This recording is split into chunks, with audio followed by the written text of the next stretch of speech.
ఈరోజు బీఆర్ఎస్ నాయకులు అటు హరీష్ రావు గారు కానీ కౌశిక్ రెడ్డి కానీ వీళ్ళందరూ కూడా ఈ యొక్క నాటకానికి ఎందుకు పూనుకుర్రంటే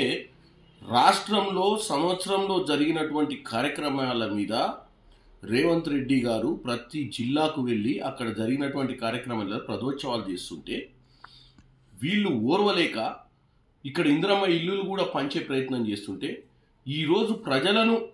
ఆ డెవలప్మెంట్ యాక్టివిటీ ఏదైతే చేస్తుర్రో చేసిన పనిని ఏదైతే ప్రజల మధ్యకి వెళ్ళి చెప్పుకోవడానికి ప్రయత్నం చేస్తున్నటువంటి కాంగ్రెస్ లీడర్షిప్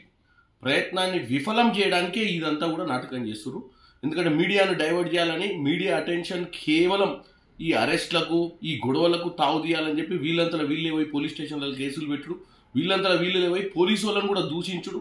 ఇలా చేసుకుంటూ పోయి తర్వాత ఒక అరెస్ట్ చేయడానికి ప్రయత్నం చేసినప్పుడు హరీష్ రావు గారు లాంటి వాళ్ళు అక్కడికి వెళ్ళి ఏదో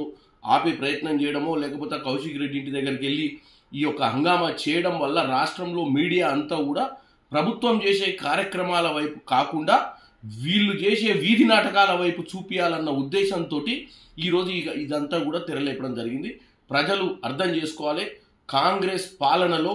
గత బీఆర్ఎస్ పాలన 10 ఏళ్లలో జరగని కార్యక్రమాలు కాంగ్రెస్లో ఒక సంవత్సరంలో జరుగుతున్నాయి. మంత్రులు, ముఖ్యమంత్రి రేవంత్ రెడ్డి గారు అందరూ కూడా ఈరోజు ప్రతి జిల్లాకు వెళ్ళి అక్కడ కార్యక్రమాలలో పాల్గొంటున్న సమయంలో వీళ్ళు మొన్నటిదాకా ఏం చేయలేదని చెప్పి ప్రచారం చేసి అది విఫలం కావడంతో